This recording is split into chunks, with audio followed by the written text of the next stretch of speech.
குருவே சரணம். நித்ய அக்னி ஹோத்ரி. நித்ய அக்னி ஹோத்ரியாக இருப்பது ஒரு சாதாரண விஷயமில்லை. முறையாக வேத அத்தியனம் முடித்த, திருமணம் முடிந்த கிருஹஸ்தர்கள் மட்டுமே அக்னி ஹோத்திரம் செய்ய முடியும். இதற்கான உண்டான சில பிரத்யேக யாகங்களையும் செய்து முடித்திருக்க வேண்டும். இதை செய்பவர் தம் சொந்த வாழ்க்கையில் பல தியாகங்களை செய்ய வேண்டியிருக்கும். இந்த ஹோமம் தினம் சூரியன் உதிக்கும் மற்றும் மறையும் சரியான வேளையில் செய்ய வேண்டும்.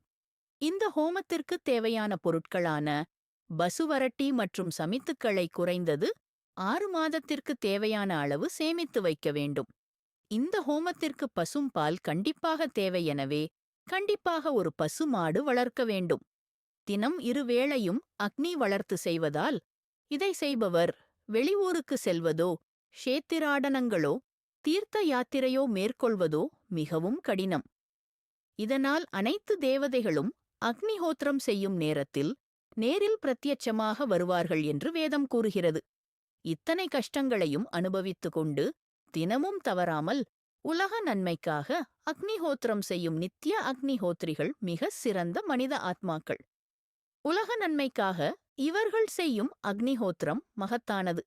இவர்களுக்கு ஆதரவு அளித்து சனாதன தர்மத்தை காப்பது ஒவ்வொரு இந்துக்களின் கடமையாகும்.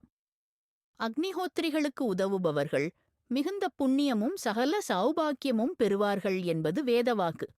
அவர்கள் குடும்பங்கள் மிக சிறந்த பலன்களை பெறுவார்கள் என்பதில் சந்தேகமில்லை.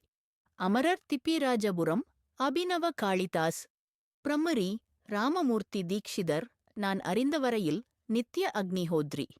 அதே ஊரில் இருந்த வாஜபேய யாஜி, கருட யாஜி, அக்னிசித் பிரம்மரி நாராயண சுவாமி ரவுதிகள் அவர்களும் நித்ய அக்னிஹோத்ரி. இந்த திப்பிராஜபுரம் என் தாய் வழிபாட்டனார் ஊர். முசிறி தீக்ஷிதர் அவர்களும் சிமிழி கோபால தீக்ஷிதர் அவர்களும் நித்ய அக்னிஹோத்ரிகளாக இருந்து மறைந்திருக்கிறார்கள்.